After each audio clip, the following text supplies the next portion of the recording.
Tengan ustedes muy buenas noches. Ahora les comparto, estamos con los nuevos grupos trabajando en la Universidad Iberoamericana y las materias tradicionales que la mayor parte de ustedes identificaron, todas estas últimas generaciones de los últimos más de 20 años, como problemas contemporáneos de México, problemas contemporáneos del mundo, y después con agregados como lecturas históricas, pues se han acostumbrado a que yo he ido dando las respuestas a las preguntas de los alumnos a estas materias específicas.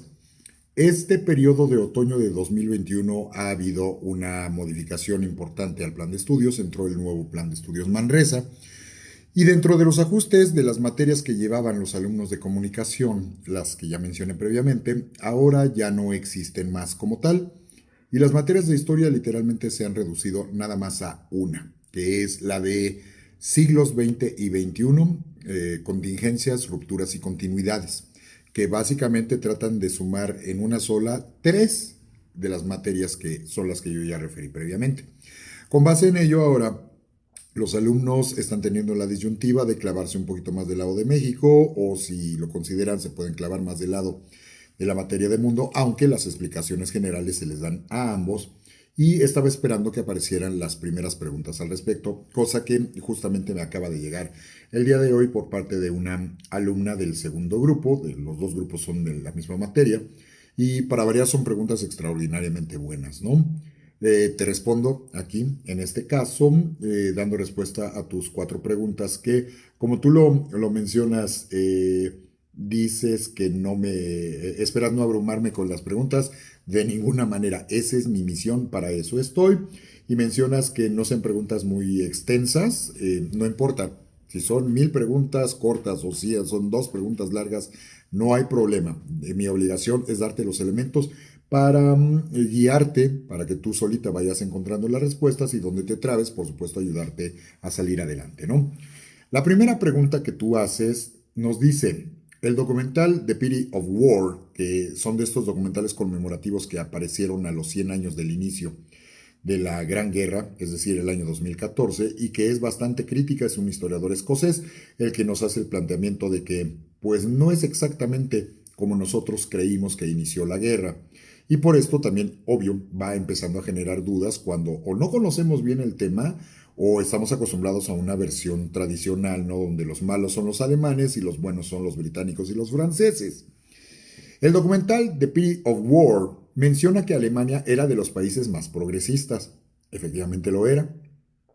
No buscaba, por lo menos en el inicio, entrar en un conflicto, en una guerra, pero estaba preparada para hacerlo si esto fuera necesario, porque se ha activado una economía de guerra, no porque vayas a entrar al conflicto, pero sí en el proceso de la generación de una industria de armamento que genera recursos económicos, que genera ganancias y que es la que logró hacer que Alemania se posicionara como la economía más importante del continente europeo, solo con la única excepción de Inglaterra, que si lo ves desde la perspectiva de los ingleses, Alemania sí sería la primera potencia del continente, porque en el caso de Inglaterra, Inglaterra es de las islas.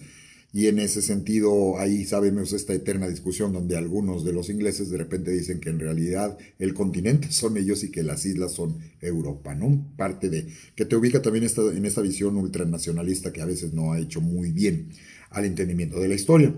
Entonces, si Alemania tenía de las mejores economías y había incluso en algún momento marcado una tendencia antimilitarista en la política, porque en la parte económica y para ciertos personajes, ciertos militares de la vieja escuela, pues para ellos el militarismo siempre estuvo allí. La tendencia era no tratar de entrar en un conflicto innecesario en el momento inadecuado. Por eso va a haber algunos políticos que no van a querer entrar al conflicto al principio. Me dices, pero al observar los siguientes documentales sobre pequeños fragmentos de la Gran Guerra, se llega a mencionar un llamado Plan Schlieffen, efectivamente, un plan que Alemania ya tenía redactado 20 años antes de la guerra para invadir Francia. Si Alemania no estaba planeando la guerra como se dijo en The Pity of War, ¿por qué ya tenía un plan elaborado para invadir Francia y que más adelante se llevó a cabo? Y esa sería la primera pregunta. Efectivamente, sí existía este plan, pero fue, como tú misma lo mencionas, diseñado para 20 años antes. Es decir, Esto habría ocurrido aproximadamente, si se hubiera llevado a la práctica de forma inmediata, para el año de 1900, perdón, de 1894, ¿no?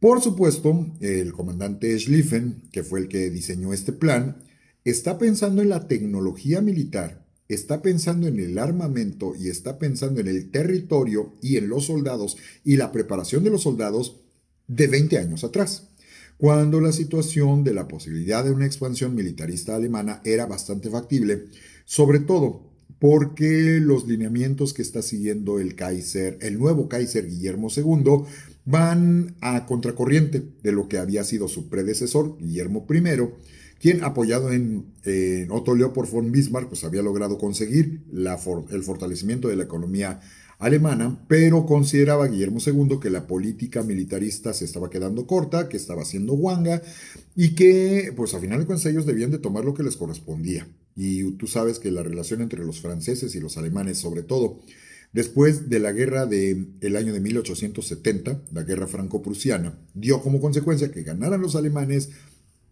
le quitaran ciertos territorios a los franceses y se fortaleciera y naciera el que nosotros conocemos como el Segundo Reich.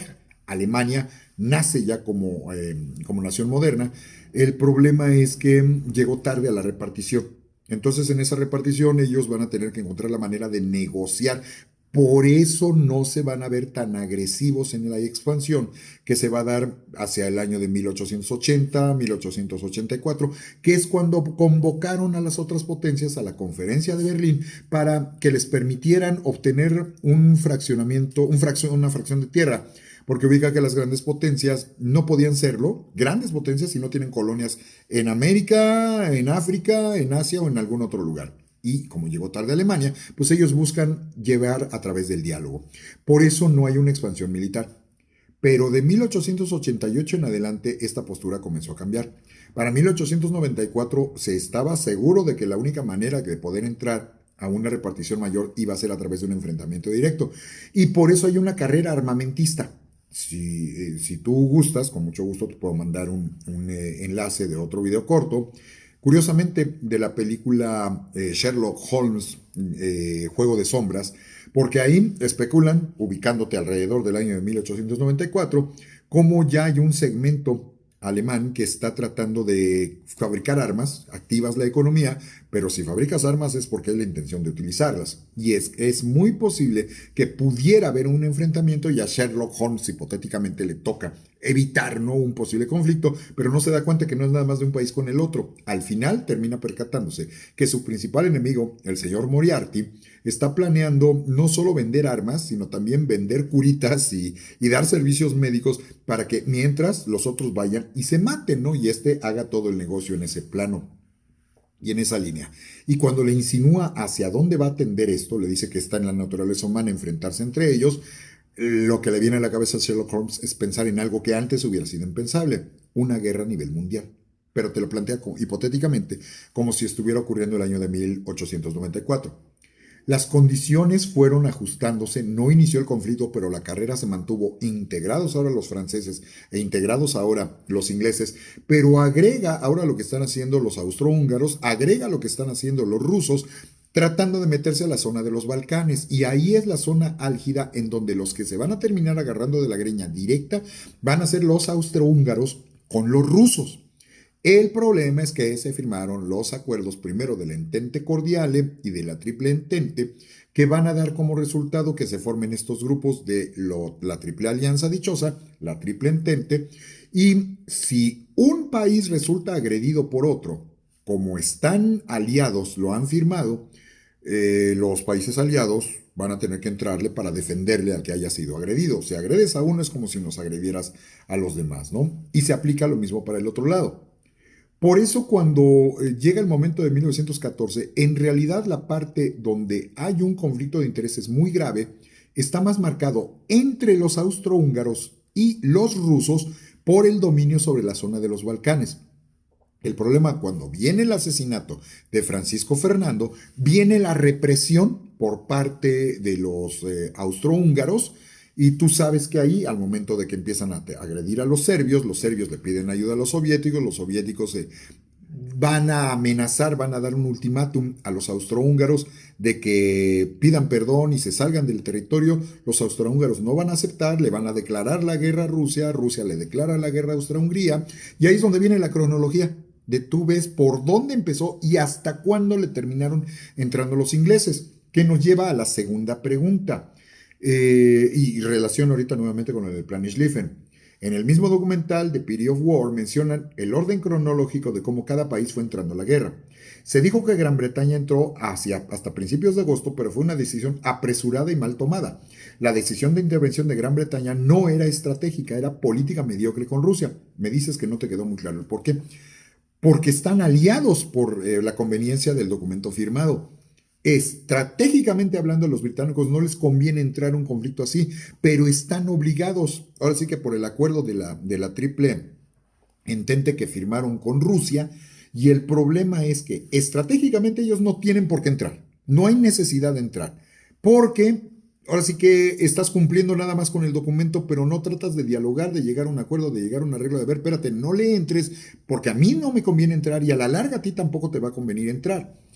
Porque además sabes estratégicamente que los aliados de los austrohúngaros son los alemanes.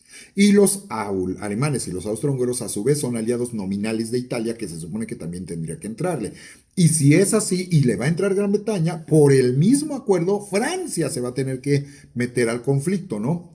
Si ellos hubieran pensado estratégicamente, hubieran dicho no, pero ven la oportunidad de alcanzar una repartición que ellos no tenían planeada de una manera directa y dijeron, ahorita nos conviene entrar. Pero te fijaste que en el documental de Pity of War nos dicen que esa decisión la tomaron los del gabinete, y uno de los que tomaron la decisión fue Winston Churchill, pero no pensando en el beneficio de un posible diálogo y un acuerdo para no entrar en el conflicto, sino que los británicos sienten que ellos pueden obtener más cosas al momento de enfrentarse apoyando a los rusos, enfrentándose a los austriacos y a los alemanes, porque también aquí les entró la soberbia.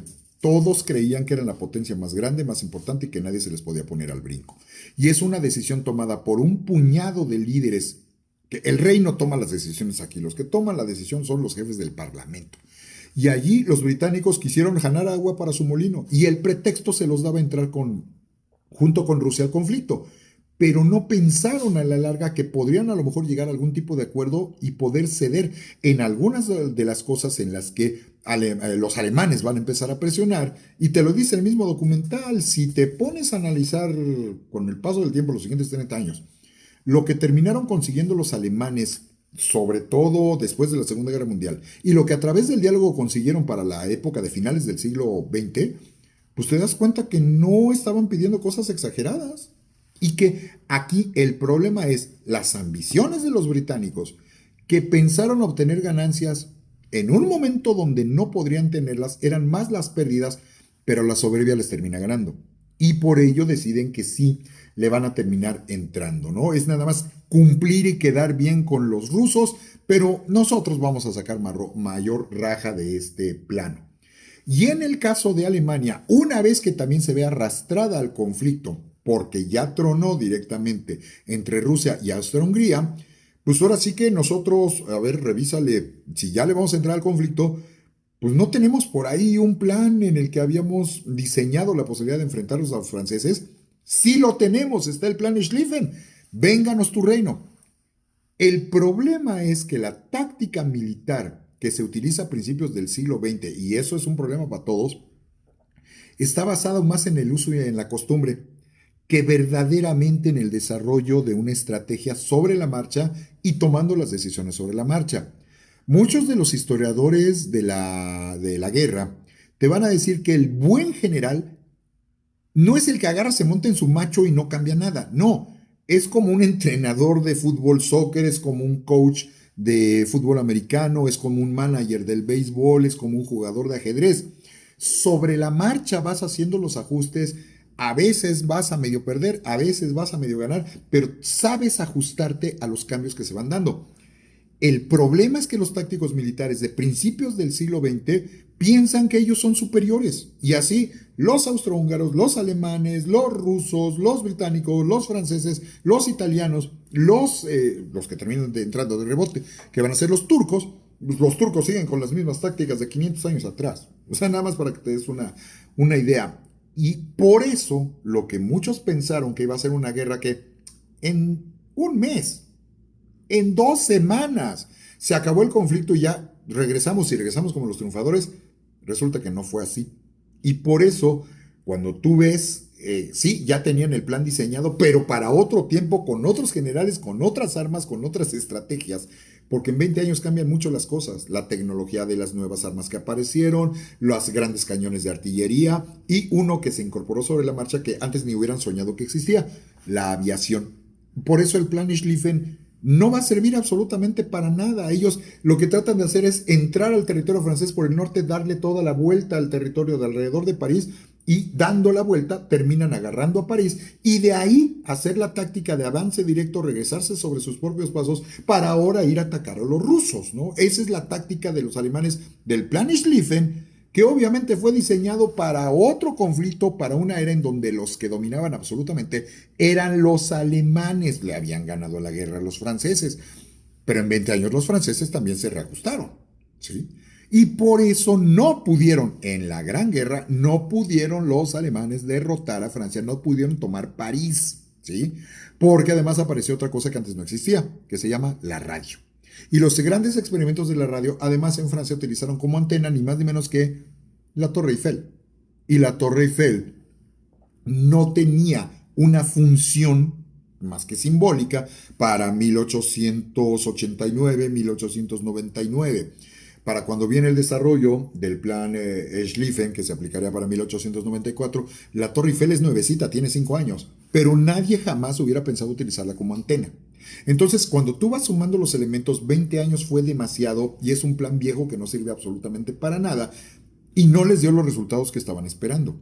Y se terminaron trenzando en una bronca que además los llevó a la guerra de trincheras en donde se quedaron atorados. Y a lo mejor puede pasar 1 año, 2 años, 3 años y tú sigues atorado en el mismo lugar sin avanzar 1 centímetro.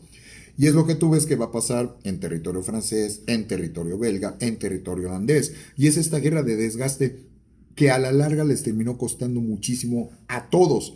Y lo peor es que Rusia se tuvo que salir del conflicto porque le tronó, porque se aceleró la caída de su crisis económica y de su crisis de gobierno y tronó la revolución rusa.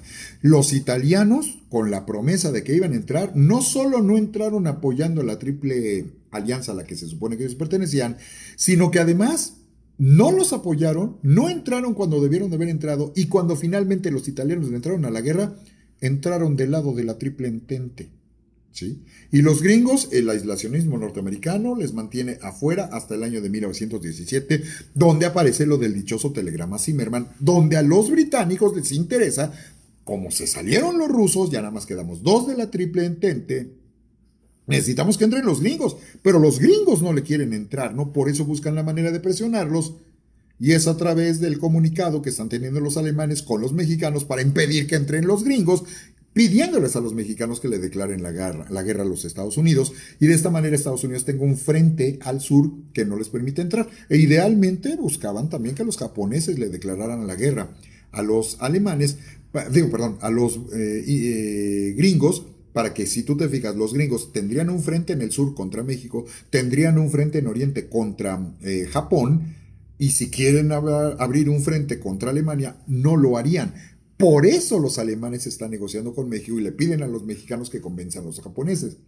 Pero ese escenario no se presentó. Ahí se presentaron otras cosas un poquito más feas, sobre todo porque el discurso de mantener la paz en Estados Unidos pues tampoco lo pudieron mantener. Pero ahora que sí le vas a entrar, ahora ¿cómo convences a tu gente de que primero te dije que no le entrábamos, dijo mi mamá que siempre no, que mejor sí le entramos, y si mi discurso fue no vamos a mandar a nuestros soldados a pelear, ahora tengo que convencer a los Estados Unidos que no solo sí le vamos a entrar, sino dame a tus hijos para mandarlos a morir en la guerra, ¿no? Que implica un cambio y una necesidad a través de la propaganda de convencer al pueblo estadounidense, y ahí entran las relaciones públicas. Mucho ojo, mucha atención, por favor, Alexia, con lo que va a ocurrir el año de 1916 y 17 en el cambio de la política de Estados Unidos para convencer a su propia gente, y se agrega otro problema interesantísimo: la fiebre provocada por la influenza. Lo que mal llamamos influenza española, que debería de llamarse influenza estadounidense. Tiene que ver con todo esto, ¿no? Entonces, el plan Schlieffen no sirvió absolutamente para nada, era aplicado a otro contexto y fue mal aplicado para cuando sí debieron de hacerlo. Y estamos pensando nada más en el proceso de la Primera Guerra, porque después sabemos que va a haber otro plan, pero ya es otro contexto de 20 años después, lo que nosotros llamamos la Segunda Guerra Mundial, pero ese ya va a ser igual otro contexto. La intervención de Gran Bretaña fue agarrándose de pretexto a los rusos y pensando que van a tener mayores ganancias. Creo que también viste en el documental la relación del costo del armamento, el costo de la fabricación de las balas y la cantidad de soldados que te matan en proporción. Lo que gastaban los alemanes, lo que gastaban los ingleses y los franceses. Y ahora sí que, ¿quién mataba más eficientemente al de enfrente? No eran los británicos, eran los alemanes. En ese sentido, ellos fueron más eficientes y sin embargo perdieron la guerra. Tú entenderás que ahí va a generar otra serie de dudas, ¿no? Tu pregunta 3 se desprende de esto mismo. Es guerra mundial porque ahora ya las colonias le van a tener que entrar también. En el este de África hubo una persecución de la colonia de Alemania en África, perseguido por los franceses y británicos. ¿A qué se debía esta persecución? O no me quedó claro si era una estrategia de los alemanes para frenar el frente occidental. Más que ser una estrategia de los alemanes, no dejaron que los alemanes aplicaran su estrategia. Lo que van a tratar de hacer es perseguir al frente de los alemanes, que van a tratar de perseguir a los grupos locales, que van a tratar de apoyar a los británicos y a los franceses. Y en esa persecución, atrás de ellos se van a dejar ir los británicos, porque lo que no quieren es que los alemanes tomen el control absoluto de la zona que ellos dominan en la parte este-sur, cercano a la zona de Namibia, que va a ser de los franceses y los británicos en una parte, y la parte sur, que es totalmente de dominio británico, Sudáfrica. ¿Sí? Entonces tú entenderás que al momento de que se consoliden los alemanes empiezan a expandir y se van sobre Sudáfrica. Y recuerda que Sudáfrica tiene grandes cantidades de recursos económicos muy importantes, entre ellos la producción de los diamantes. Si tú les bloqueas esa producción y esas ganancias a los británicos, creo que entenderás que se va a afectar mucho su economía. Por eso los británicos van a tratar de hacer que se desgasten los alemanes, no teniendo el control absoluto sobre el segmento de colonia que ellos tienen. Y esto además genera, acuérdate que no solo es el dinero generado en este caso por los diamantes, sino también de allá obtienen productos alimenticios, obtienen carbón, obtienen alimentos. Y estos les van a llegar a los europeos. Por eso se convierte en guerra mundial, porque lo que no pueden producir en su territorio lo tienen que obtener de otros. Y allí tan importante va a ser el que puedas obtener los alimentos, como importante va a ser que obtengas el carbón. Todavía el mundo se movía por carbón más que por gasolina. Y además mano de obra. El hecho de que tú tengas una gran cantidad de soldados a tu servicio, sean de Namibia, sean de Ghana, sean de Suazilandia, sean del Congo belga, sean de Egipto, etcétera. Por eso tú te vas a encontrar que los pleitos en la frontera, en las trincheras, allá en las regiones de Francia, pues te vas a encontrar gente del Tíbet, te vas a encontrar gente de China, te vas a encontrar gente de África, te vas a encontrar gente de Canadá, te vas a encontrar gente de América Latina. Por eso ya se habla de una guerra mundial, ¿no? Y el hecho de lo que está pasando allá en Sudáfrica implica que no se acabe de amarrar, que no pueda consolidarse el poder de los alemanes para que a su vez no ataquen a sus propias colonias y terminen afectándoles, ¿no? La cuarta pregunta. A finales de 1915, la película The Birth of a Nation representó la guerra civil de Estados Unidos. Vi el documental explicando a fondo la película, desde la historia del director hasta sus diferentes tomas. Pero no me quedó claro cómo expresaba las ideologías racistas con las que se reavivaron organizaciones a su vez también racistas como el Ku Klux Klan. Lo que pasa es que, si tú te fijas al principio, tú ves que te representan ahí a los negros como unos salvajes, lujuriosos, etc. El problema es que cada vez que tú en esa película ves un negro, no es un negro, Es un actor blanco caracterizando a un negro y usando todos los estereotipos de que son tontos, no saben leer, son lujuriosos, se la pasan comiendo todo el tiempo, son corruptos, etcétera. La esencia de la película te menciona que cuando vino la guerra de secesión de los Estados Unidos, si lograron mantenerse adelante y lograron crecer como una nación, por eso se llama The Birth of a Nation, el problema es que todos los logros son de los blancos, de los WASP, White, Anglo-Saxon and Protestant.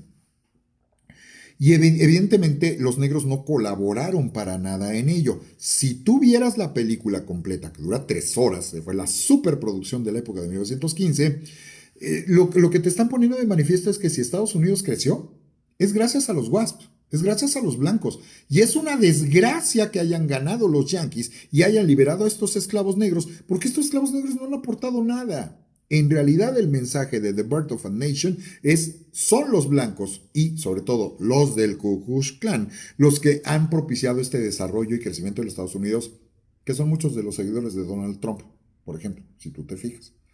Y otro de los puntos importantes, aparte de que se burlan en una época en donde los actores negros no existían. En esta época, todos los que tenían que interpretar, incluso tal vez hasta los indios, eran actores blancos. ¿Sí? Y siempre te mostraban los estereotipos de lo que se supone que es el negro. Ahí es donde se remarca la base del racismo. Pero también hay otra cosa muy interesante. Tú sabes que venían estas reuniones del Ku Klux Klan, en donde ves que aparecen con sus símbolos, aparecen con sus togas, aparecen con sus cubiertos, con sus máscaras, con sus picos, etc. Pero creo que tú estás acostumbrada, como prácticamente todos nosotros, a que vemos estas reuniones casi satánicas, ¿no? Del Ku Klux Klan. Y uno de los símbolos que ya vemos como natural es que agarran y queman una cruz. Aquí tú dirás, ¿y por qué queman una cruz? ¿Qué no se supone que son protestantes? ¿No se supone que son también cristianos? Sí, pero ellos entienden la cristiandad desde su interpretación. Para ellos ser católico es no ser protestante, ¿sí? Es seguir fanáticamente los lineamientos del Papa. Por eso ellos no quieren al catolicismo tampoco, como no quieren a los judíos, como no quieren a los negros. Es superioridad racial de los blancos, anglosajones y protestantes. Y se le ocurrió al director de la película The Birth of a Nation, que en este caso es D.W. Griffith, es un gran director, pero era racista. Y se está basando en una novela que es a su vez racista. The Klansman es como se llama. Y la premisa es la misma. Si Estados Unidos ha crecido, ha sido gracias a los blancos y no a las razas inferiores. Sobre todo en el caso de los negros. Lo más feo del asunto es que desde la perspectiva evidentemente mediática, de un director de cine que está pensando en función de las imágenes impactantes que vas a proyectar en la pantalla a través de un discurso que estás construyendo visualmente, a él se le hizo muy atrayente algo que no hacían los del Ku Klux Klan. Era en sus reuniones poner cruces y prenderlas. Eso no lo hacía el Ku Klux Klan. Pero alguien le mencionó la idea, oye, ¿no se vería muy impresionante una toma en la noche con los nuevos lentes, con ciertos ángulos, con cierta iluminación? ¿No se vería impresionante que en la oscuridad estuvieran reunidos todos estos señores con sus capones y con sus corozas, etcétera? Que estuvieran en medio, que estuvieran en un círculo y en medio hubiera una cruz y que se incendiara esa cruz. Esa idea la sacó D.W. Griffith para la película, para dar un mayor impacto visual. Y por supuesto que lo consiguió. Fue tan impactante esa imagen visual en movimiento que cuando la vieron miembros del Ku Klux Klan quedaron asombrados por el impacto visual y dijeron, maestro, tenemos que hacer eso. Y lo empezaron a hacer con base en la película, no porque ellos tuvieran la costumbre de hacerlo. Y ahí es en donde a veces te encuentras que el arte termina superando a la vida. Un ejemplo, a nuestra manera, pero que también ha influido en cultura popular aquí en México, fue que cuando se hizo, me parece, la penúltima o la antepenúltima película, aquí siempre me hago bolas, no, la última no ha salido, que es la de No Time to Die. Debe de ser para Spectre o alguna de estas, que la película se filmó, la escena inicial se filmó particularmente en México. Y ellos decidieron, por la cuestión del guión, que la película se hiciera dentro de las festividades del Día de Muertos, que tú sabes que les llama mucho la atención. Pero decidieron construir para su guión que había un desfile en la Ciudad de México en donde se conmemoraba este Día de Muertos y este desfile pues pasara por las calles principales y llegara al centro de la ciudad, porque es parte de la tradición mexicana. Pero ese desfile no existía. Las tradiciones de los días de muertos tienen que ver con los panteones, tienen que ver con los adornos en las casas, tienen que ver con los adornos en los negocios, pero no había un desfile de Día de Muertos que pasara por Reforma y llegara al Zócalo. Lo hicieron para esa película.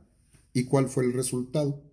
Participó tanta gente, llamó tanta la atención y la producción fue tan espectacular que se empezó a generar como una atracción turística y les llamó la atención que en las agencias de viajes les llegaran a preguntar, oye, ¿dónde compro los boletos o dónde aparto mi lugar para ir a ver ese desfile de los muertos que existe allí en México? Porque lo vi en la película de James Bond. Y se dieron cuenta que aquí hay una mina de oro. ¿Y el resultado cuál es? Desde que salió la película en adelante, todos los años se hace ya el desfile de Día de Muertos como una tradición mexicana heredada de una película inglesa de James Bond.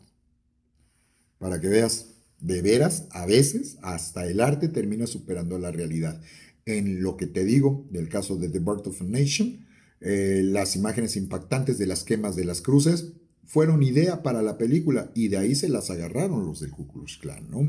Y la película es una oda a la superioridad racial, pero técnicamente no deja de ser una película extraordinaria. Tú ya viste el making of, ¿no? Todas las aportaciones que va a tener, las disolvencias, la construcción del guión, la edición cruzada, las imágenes en movimiento, el tener que optimizar los recursos, poner la cámara en el mismo lugar y nada más pones a unos soldados de un lado y pones otro, los tienes disparando al vacío y después a esos mismos actores los pones del otro lado, pero les pones los uniformes opuestos y los pones a disparar para el lado opuesto, ¿no?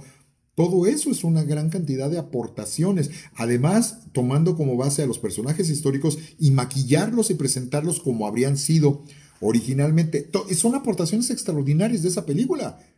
El problema es que la premisa original basada en la novela de Klansman es que si Estados Unidos es grande es por los WASP y es a pesar de los negros. Ahí es donde radica la estructura ideológica racista y la más notoria es cuando te das cuenta que todo el negro que sale en esa película son blancos, caracterizados, estereotipados de negros. Entonces, de esa manera espero que te haya dado solución a las respuestas. Y claro que si tienes muchas más preguntas, vénganos tu reino. Yo me tardaré en responderlas dependiendo de la cantidad de chamba que tenga, pero de manera inmediata, en cuanto tenga la oportunidad, con mucho gusto te las respondo. Si son preguntas más sencillas y más concretas, te las respondo por escrito. Pero si implica más elaboración, te las respondo o por audio o por video, como es el caso. Agradezco tu participación, Alexia, y nos estamos viendo. Muchísimas gracias.